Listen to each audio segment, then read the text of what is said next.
بسم اللہ الرحمن الرحیم۔ السلام علیکم۔ ہر کام میں اللہ کی مصلحت ہوتی ہے۔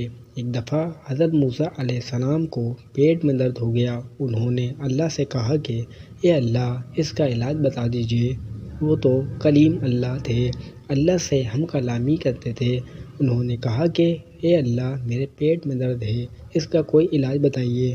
اللہ تعالیٰ نے کہا کہ چاول کھاؤ، بنگلور والے خوش ہو جائیں گے کہ ہم سب چاول ہی کھاتے ہیں۔ حضرت موسیٰ علیہ السلام کو بھی اللہ تعالیٰ نے چاول ہی کا حکم دیا۔ اب حضرت موسیٰ علیہ السلام نے چاول کھائے لیکن وہ درد کم نہیں ہوا۔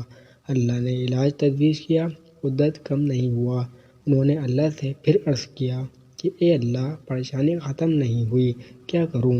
کہا چاول کھاؤ، پھر بھی ختم نہیں ہوا۔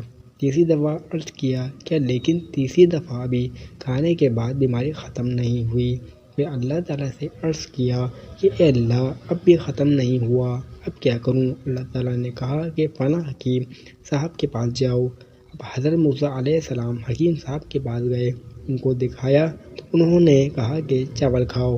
اللہ نے 3 دفعہ کہا دیا تھا کہ کم نہیں ہوئی بیماری، اب یہاں گئے تو وہی چاول کھاؤ۔ خیر آ گئے، چاول کھائے تو ٹھیک ہو گئے۔ اشکال ہو گیا ذہن میں۔ اللہ سے عرض کیا کہ اے اللہ، یہ بات سمجھ میں نہیں آئی، یہ راز ذرا فاش ہو جائے تو بہت اچھا ہے کہ آپ نے کہا چاول کھاؤ، 1 دفعہ نہیں 3 دفعہ، میری بیماری ختم نہیں ہوئی۔ حکیم صاحب نے بھی کہا چاول کھاؤ، وہ بیماری میری ختم ہو گئی۔ یہ میرے سمجھ میں نہیں آ رہا ہے۔ اللہ نے کہا کہ اے موسیٰ، اگر میں نے کہا تو اسی لیے کہا کہ اس کا علاج ہی وہ تھا۔ حکیم صاحب نے اگر کہا وہ بھی اس لیے کہا کہ ان کا علم کے مطابق بھی اس کا علاج وہی تھا، لیکن جہاں تک بیماری کے ختم ہونے کا سوال ہے وہ تو میرے اختیار میں ہے۔ میں نے ختم اس وقت نہیں کرنا چاہا، اس لیے میں نے نہیں کیا۔ اگرچہ تم نے چاول کھایا لیکن حکیم صاحب کے کہنے پر میں نے یہ چاہا کہ بیماری تمہاری ختم ہو جائے، اس لیے ختم کر دی۔ اب رہا یہ سوال کہ اے اللہ، اس وقت آپ نے کیوں ختم نہیں کیا؟ حکیم صاحب کے پاس جانے کے بعد کیوں ختم کیا؟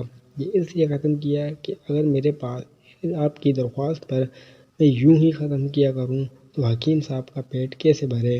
حکیم صاحب کا پیٹ بھی تو چلنا ہے، اس کی بھی تو دنیا چلنی ہے، اس کے لیے یہ وسائل ہیں، ذرائع ہیں، اسباب ہیں۔ اللہ تعالیٰ نے یہ حد لگا رکھی ہے۔